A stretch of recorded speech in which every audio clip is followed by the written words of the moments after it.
Good afternoon to all of you. देखो भाई क्या लिखा है क्वेश्चन में, which of the two persons shown in the figure is more likely to fall down, which external force is responsible for his falling down. तो ये एक car है, मान लो इसमें दो आदमी बैठे हुए हैं, अरेंजमेंट साफ साफ दिखाई दे रहा है, और कार जो है वो इस डायरेक्शन में ए एक्सेलरेशन से जा रही है। अब बोला है कि कौन सा आदमी के गिरने की ज़्यादा प्रोबेबिलिटी है, ठीक है, मतलब चांस किसका ज़्यादा है गिर जाने का, ठीक है। तो ऐसे सोचो, अब इस चीज़ को यार मैं दो तरीके से एक्सप्लेन कर सकता हूँ। या तो मैं इस फ्रेम में बैठ जाऊँ, ठीक है, यानी कि कार के फ्रेम में बैठ जाऊँ। तो कार के फ्रेम में बैठूँगा तो सीधी सी बात है, इस आदमी पे ऐसे एक स्यूडो फोर्स लगेगा इसके सेंटर ऑफ मास पे, है ना, और इस आदमी पे भी ऐसे एक स्यूडो फोर्स लगेगा। अब सोचो, ये फोर्स इसको गिरा नहीं सकता क्योंकि वो तो उसको दीवार की तरफ फेंक रहा है ना, जबकि ये वाला जो फोर्स है वो इसको दीवार के अपोजिट डायरेक्शन में फेंक रहा है, तो इसके पलटने की ज़्यादा चांस है। वैसे इसमें रोटेशन के कॉन्सेप्ट्स भी लगते हैं, क्योंकि इसमें बेसिकली वो जो ये जो फोर्स है ना, वो अगर रोटेशन आप लोगों ने पढ़ा है तो आपको बात समझ में आ जाएगी। दोनों फोर्स का जो टॉर्क है वो किस डायरेक्शन का है, वो एंटी क्लॉकवाइज डायरेक्शन का है। लेकिन इसको गिराने के लिए हमें टॉर्क एंटी क्लॉकवाइज डायरेक्शन में नहीं चाहिए, ठीक है। इसको गिराने के लिए मेरे को टॉर्क क्लॉकवाइज डायरेक्शन में चाहिए, जबकि इसको गिराने के लिए मेरे को टॉर्क एंटी क्लॉकवाइज डायरेक्शन में चाहिए। तो ये आदमी गिरेगा, ये आदमी नहीं गिरेगा, ठीक। एक तो ये एक्सप्लेनेशन होता है। और टॉर्क वॉर्क भी नहीं आता तो कोई खास बात नहीं, कॉमन सेंस से दिखता है यार, इतना दिख जाता है कि ऐसे फोर्स लग रहा है तो ऑब्वियसली आदमी गिरेगा, है ना। और पीछे सीट की तरफ ही फोर्स लग रहा है तो उसको ऐसे फेंका जाएगा पीछे, लेकिन गिरेगा नहीं, ठीक है। अब तो अगर मैं इस फ्रेम में बात किया, किस फ्रेम में, कार के फ्रेम में, तो भाई हाँ बोल सकते हैं कि pseudo force is responsible for his falling down. लेकिन दिक्कत कहाँ पर आती है मैं बताता हूँ। दिक्कत आती है कि अगर मैं ग्राउंड फ्रेम में बात करूँ, तो ग्राउंड फ्रेम में मान लो कोई आदमी खड़ा हुआ है ऐसे, ये अगर देखेगा तो भाई कोई फ्रिक्शन स्यूडो फोर्स वगैरह तो लग नहीं रहा है ना।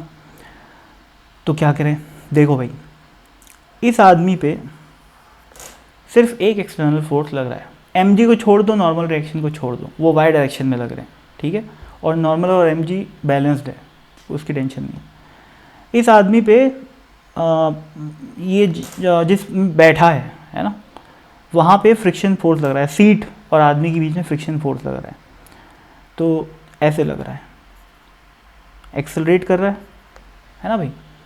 तो ऑब्वियसली आदमी अगर कार के साथ साथ एक्सेलरेट कर रहा है तो फ्रिक्शन एक्सेलरेशन की डायरेक्शन में लगेगा, ठीक है। तो ये फ्रिक्शन जो है इसको एक्सेलरेट करवा रहा है, ठीक है। लेकिन होता क्या है ना, अभी सोचो इसके साथ भी वही बात है, इसके ऊपर भी फ्रिक्शन जो है वो आगे की तरफ ही लग रहा है एक्सेलरेशन के डायरेक्शन में, ठीक है। अब सोचो यार कौन गिराएगा इनको। अब ये ग्राउंड फ्रेम से ना समझ भी नहीं आता क्या हो रहा है, कुछ भी समझ में नहीं आता। लेकिन इसको ऐसे समझो, अगर इसको मैं ब्रेक लगाने की सिचुएशन से समझाने की कोशिश करता हूँ।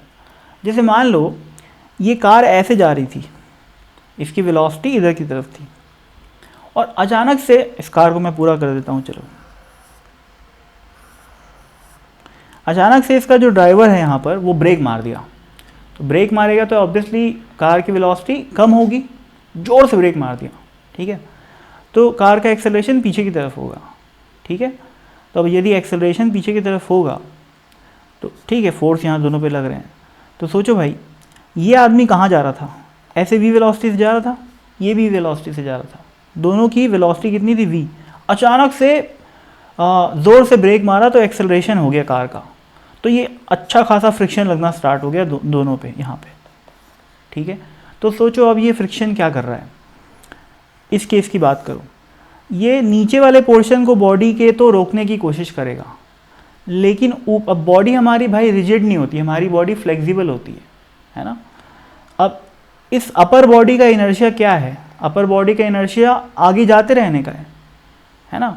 लेकिन ये लोअर बॉडी को रोकने के लिए तो फ्रिक्शन आ गया, पर अपर बॉडी का क्या, तो अपन लोग ऐसे टॉपल हो जाते हैं, पलट जाते हैं, ठीक है।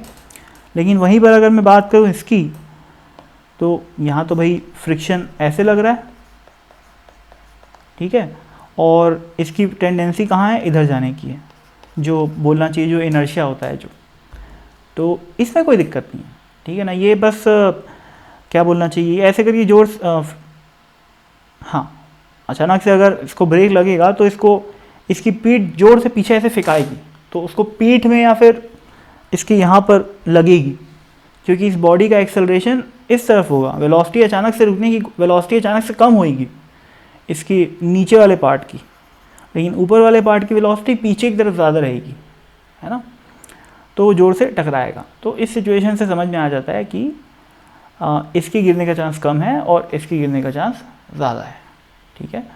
तो फोर्स कौन सा रिस्पॉन्सिबल हुआ भाई, फोर्स नहीं, टॉर्क रिस्पॉन्सिबल है ना। तो वो एक्चुअल में ये फ्रिक्शन का जो टॉर्क आ रहा है ना, वो इसको ऐसे पलटा देता है, जबकि यहाँ पर जो टॉर्क आ रहा है वो ऐसा है जो कि पलटाने में सक्सेसफुल नहीं हो पाता, ठीक है, जो भी है।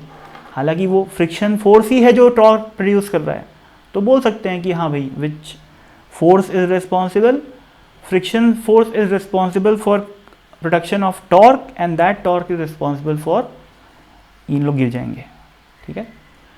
तो I hope it was clear, thank you so much, bye bye.